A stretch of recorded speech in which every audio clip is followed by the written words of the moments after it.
Welcome to my channel where I discuss books, university, medicine, health-related topics, and of course, anything that I want to discuss. So welcome to my channel. I must say I'm going to multitask, and I'm also going to film for my YouTube. I'm filming for YouTube. I'm filming for my Instagram as well. So if you're not following me on Instagram, please follow me on Instagram. It's JulianReads_, where I post pictures, talk about books that I've read, like here, but talk about whatever. So do follow me on Instagram. You will be suitably entertained, of course. And also it's a quick way to contact me if you've got something to say, if you want to have an input in my videos. It's a quick way to get in contact with me. So yes, I'm multitasking, and that just means that I'm videoing for my Instagram as well. Now, let's get this started. I actually wanted to come on here and talk about a health-related topic.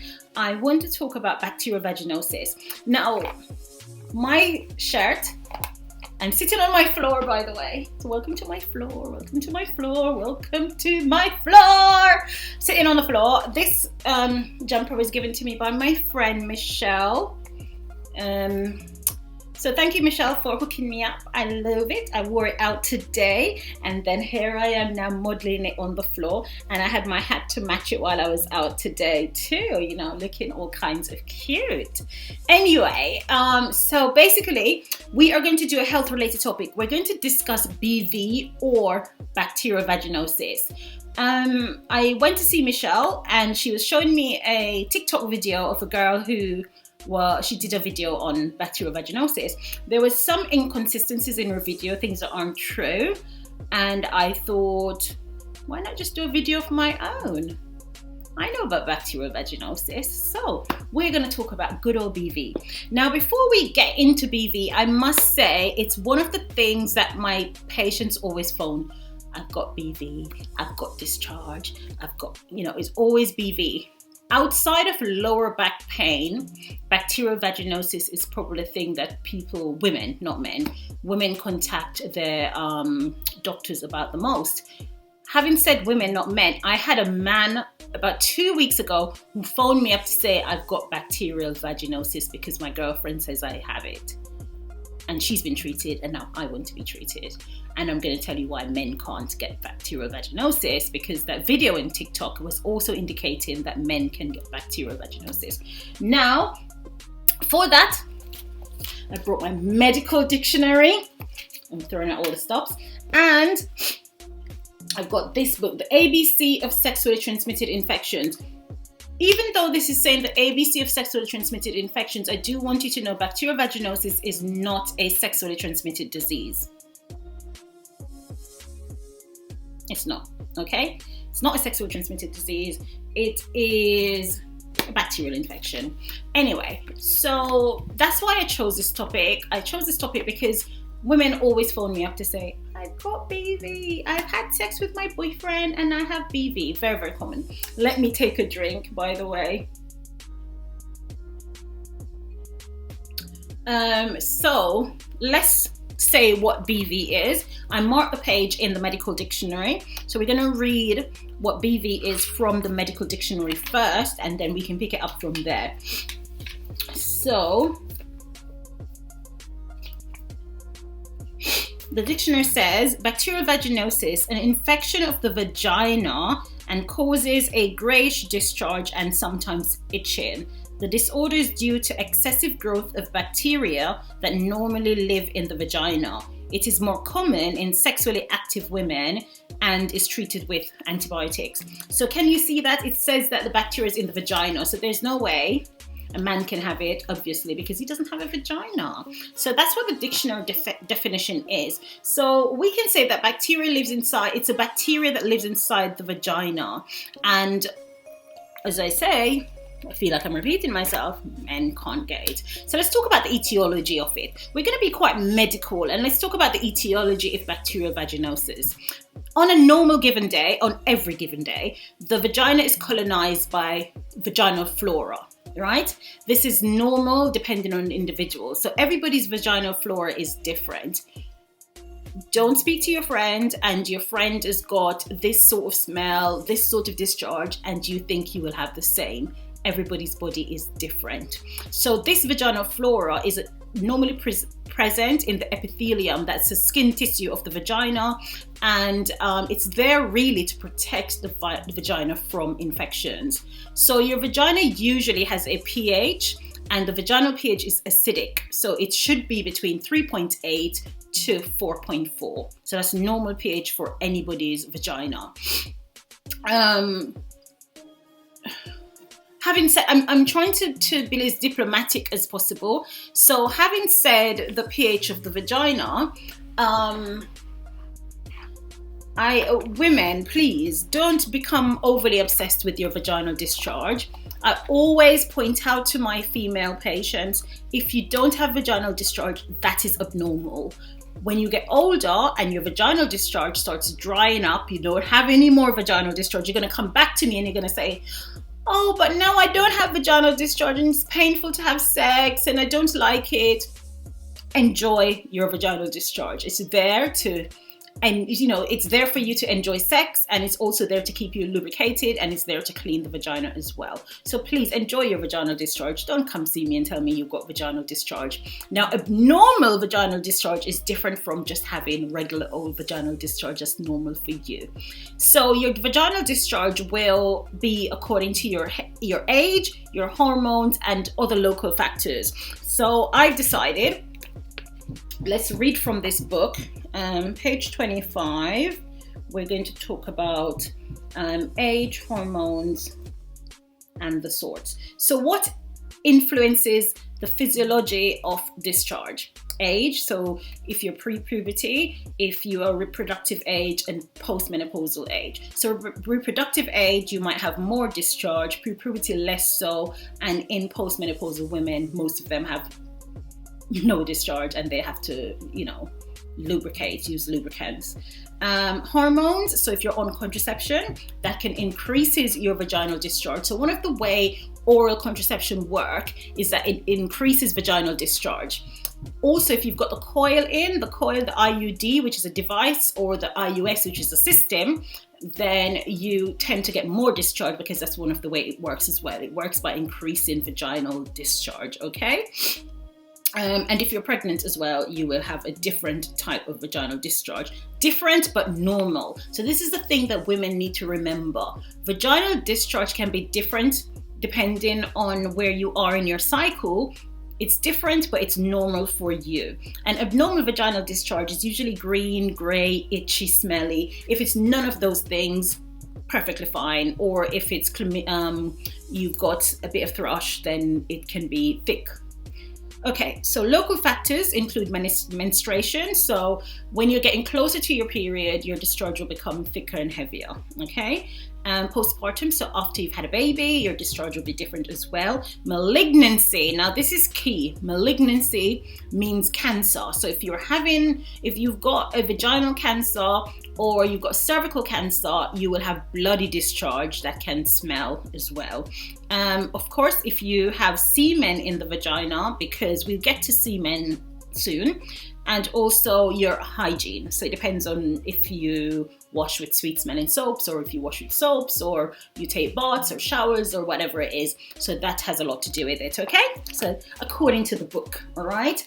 So what alters the pH of the vagina? Because the key to vaginal discharge is its pH. What alters the pH? So pH can be altered by several things. So we're thinking, of course, your cycle. You'll have more or less depending on where you are in your cycle. Having sex, the sperm is alkaline and the vaginal canal is acidic. So imagine you've got an acidic vagina canal and your partner ejaculates inside you, then that is alkaline and it throws off the pH of the vagina, okay? So most women will find that when they have a new partner, then this tend to causes bacterial vaginosis because it changes the pH. Washing and soaking in perfume baths, don't do it. please don't do it. Don't come in to see me and say, oh, but I do like to soak in the bath. I know you do, but don't do it, because when you soak in the bath, all the perfume just throws off your pH. Also, a thing that a lot of American women tend to do. So my American patients, when I worked in the city, and a lot of them used to go to City University for law, they will always come in with BV because they douche. So we don't encourage douching in the UK because it causes bacterial vaginosis, okay? Also, if somebody or yourself insert dirty objects, so if you're using sex toys and you don't clean them properly, you know, fingernails with dirt, dirty mouth, and we'll come back to that. That's a key thing as well, dirty mouth. We'll come back to that. Dirty mouth, those things can throw off the pH of your vagina and cause you to have BV, and of course the coil, IUS, IUD. Okay, so let's talk about statistics. So I'm looking at my notes on this side of the screen, by the way. Statistics says that 75% of women in the reproductive age will get BV at some point. 40 to 50% will have it 2 or more times and have it recurrently. 50% of women with BV are asymptomatic. Asymptomatic means they have BV and they have no idea. It's not affecting them. It's not changing their pH. It's not doing anything. They're living in homeostasis with this bacteria. And don't forget, we have bacteria on our skin. We have bacteria everywhere. It's normal to have bacteria. It's only when it breeds rapidly and causes changes that we tend to be concerned, right? So let's talk about how we diagnose it. So a young lady comes in to see me and she says, oh, I've got a new partner and I don't know, my discharge is kind of smelly, kind of heavy, kind of this, kind of that. So I say, let's do a vaginal swab. So we can do a vaginal swab. We can use pH strips to touch inside the vagina. If the pH strip is over 4.5, then you've got bacterial vaginosis. You can buy pH strips in Amazon. They sell them everywhere. I think I've seen them in the chemist as well. Give me a second. Let me have some coffee. I know it's nighttime and I'm having coffee, but it's actually decaf. So I make it in my coffee machine, it's decaf. So the pH is 4.5, then you have BV.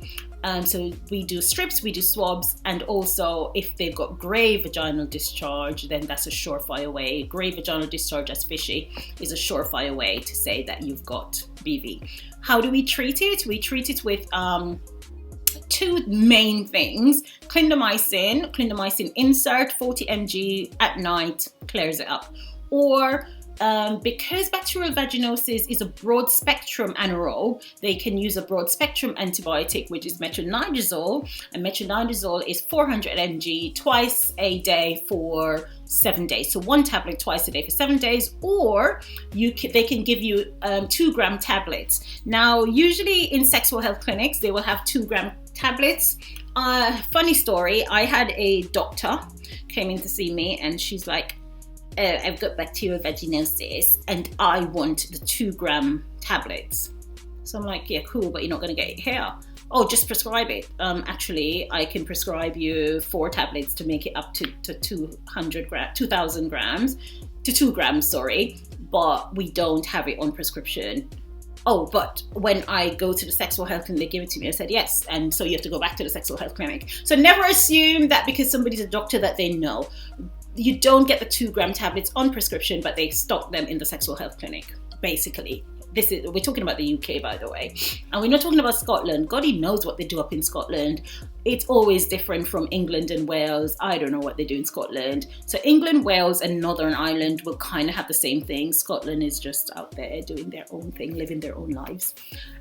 So that's the treatment for BV. There's also, by the way, metronidazole gel, which is 0.75% gel, and that's insert once at night. So it brings me back to a question that my friend asked. Can men give you bacterial vaginosis? Let's consult our book. So that's page 21. That's page 21. Oh, yes, let's consult the book first, and then we can talk about that. So on page 21, you see these pictures. So that's the one, right? So it says bacterial infections in men. So purulent infections are like infections that produces fluid, right? Smelly fluid. So purulent infections can be seen in uncircumcised males. So if your man is circumcised, chances are he's not giving you anything, okay? Well, no BV then, let's put it that way. Okay, so the organisms that causes bacterial infections on the skin of the penis or under the skin of the penis is usually anaerobes such as streptococci, staphylococci. So those two things are the two bacterias mainly. 90% of them is caused by strep or staph. Now, all my nurses on here or my medical staff on here will know that staph is on the skin and strep is in the throat. So this is how your man can probably pass it on, is because staph on the skin, strep on the throat. Okay, so it can also be Gardnerella as well, but very rarely. To point out why is that your man probably isn't giving you BV at all. BV isn't strep or staph. BV is actually a different type of anaerobe. Of course, there's Gardnerella as well. So, but very rarely. That's usually in men who are uncircumcised. And that's because, by the way, in terms of the penis, they wash their penis after, so they shower, they wash their penis. As I was saying to my friend, chances are if your man's washing with sweet smelling soaps, that remains on the skin and that can throw off the pH of your vagina. So that can that's how a man will give you BV, or cause your BV, but not give you BV. So the anaerobes for females is usually Gardnerella and myoplasma. So those two are not the ones that lives on the penis, which is strep for the throat and staph from the skin. So just forget that. Your man isn't causing you to have BV, girl. Just stop washing with those sweet smelling soap and stop douching and you will be fine. And we spoke about the treatment as well. So that's it about bacterial vaginosis. So if you smell only 10% of women have a fishy odor. A lot of women will not smell anything. It will just literally be the discharge that they can see. Okay, so thank you for watching my video. This is the book that I recommend. You can buy this. I think I bought this in Amazon. I used to work in a sexual health clinic as well, so I tend to have these books hanging around my flat. So thanks for watching. Please like, share and subscribe. Also, if you're watching this on Instagram, follow me over on YouTube at Julian Radcliffe. If you're watching this on YouTube, follow me over on Instagram, Julian Reads _, and I will leave the description in the box. Leave a comment, join the community, hit the like button, hit the share button, and also hit the notification button. And I love reading comments and I respond to all of them, so join me in the comment section. Thank you so much for watching my video, and thank you. I was having loads of fun. And I will, if you've got anything that you want to talk about, leave it down below as well. I will come to you with some more medical videos like this. And I know what I'm talking about because I read the books. Don't listen to people who don't know, or some lay person who's on the internet giving you incorrect information. Anyway, thank you very much. Like, share, and subscribe.